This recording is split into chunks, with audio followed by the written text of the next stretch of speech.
Hey everyone, we are back on the 1440. I've decided to give it a shot this year with the 48-inch deck and see how it's going to do. Now there are two major things that we want to address with the 1440 before we start putting it into service. The first thing is the mower deck.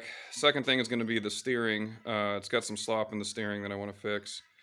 But the mower deck was first and needed a bunch of work. So we have removed the deck, removed each of the spindle shafts, replaced bearings and seals on all three spindles, and then fixed and replaced this tensioner arm. So I didn't realize this when I was running it before, but basically this bearing was seized on that arm. This is the one that came off of the 1440.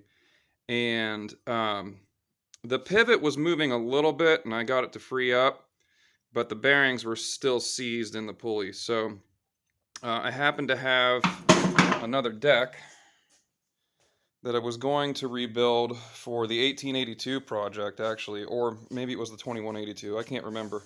But I had another 48 shell that I was in the process of rebuilding, but this one's shell is really not great.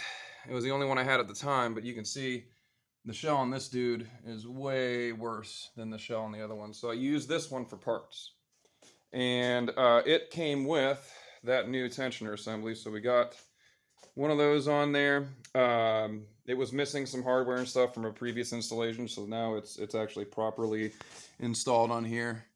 And the belt clears the spring. And also the belt is riding pretty well centered. If I spin this in the direction of rotation a couple turns, you'll see where the belt just naturally wants to ride. And it rides right about in the center. So that's been fixed. The outriggers and the gauge wheels were all jacked up. So I put new wheel bolts and new wheels on the front and the back. The front, the axles for the front casters were completely shot, so I had to weld them to get some of the slop out of the wheel. And now they're actually pretty good. They're not perfect. Eventually they'll just get replaced, but for now they hold pretty good. Previous owners, so I had the previous owner of this deck had welded and repaired two of these, one of which was a little bit better than the other. And the ones from this deck didn't look so great either. What they did is they welded them like cockeyed. Look at that. I mean, you could at least try, I would think, to get those two to be parallel to each other. So, didn't want to use that one. And similar situation here. Why would you do that? I mean, it was just, look how jacked up that is. So those were shot. These axles here were also shot. So they looked about like this. So I filled that with weld and ground it down until the bushings would fit. So all four of those are done. This tab here was broken, so welded that tab back. So I had this whole outrigger off of here. We have new bushings. Oh, focus. We got new bushings here and here. Oop.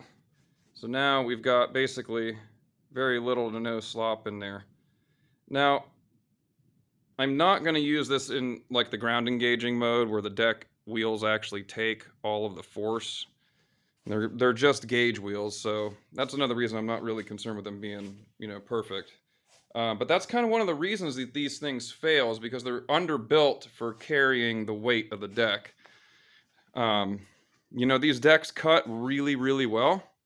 They get cut especially well when they're laying on the ground and they're following the contour of the ground, because you get a ton of suction, and they produce a fantastic cut. But it's really hard on all of these components here, unless they're kept greased like very, very regularly. And I'm super picky about making sure that things are greased, so I'm not really worried about it. These guys got new wheel bolts. I didn't bother repairing those because I could just buy these. This is like a John Deere replacement. And I like these actually a little better. They have like a flange on the outside there. So these wheels are aftermarket. So some of them I could not get the grease fitting to take grease because it just kept pouring out the edge. So modified the wheel a little bit just to get the grease gun in there. And we got all the spindles rebuilt. Oh yeah, that's right. One of the other things I found, here's our bucket of parts. So one of the things I found, is it this? Yeah, custom spacer. So one of the main reasons I took this deck apart was because this spindle here wouldn't take any grease. And I was like, well, I gotta pull the, I gotta inspect the deck anyway. Might as well just pull it apart. We'll take that spindle out. So what I found when I took that spindle apart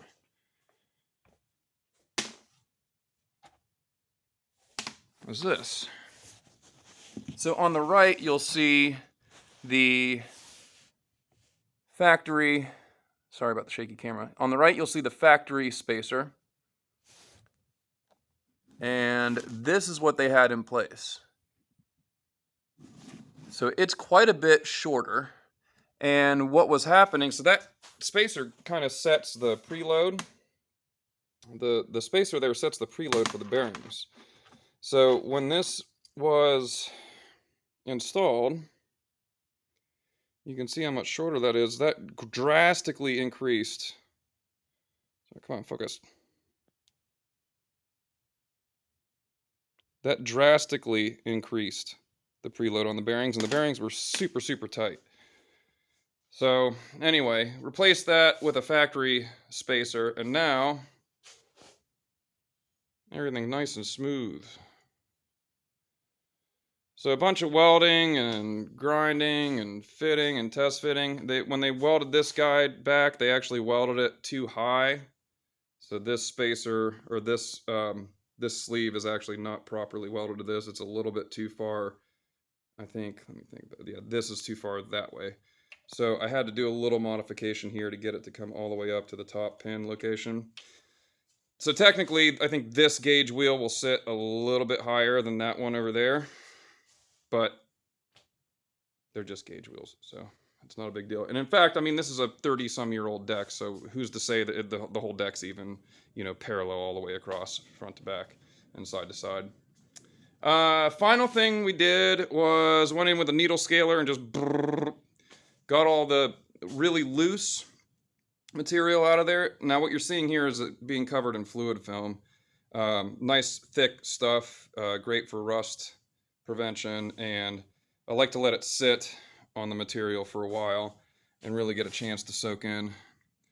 So after that gets a chance to soak in, it'll really help protect the deck. It's not a perfect deck. It's not something you'd probably bother sandblasting and powder coating and doing all that stuff too, but it'll be a good worker.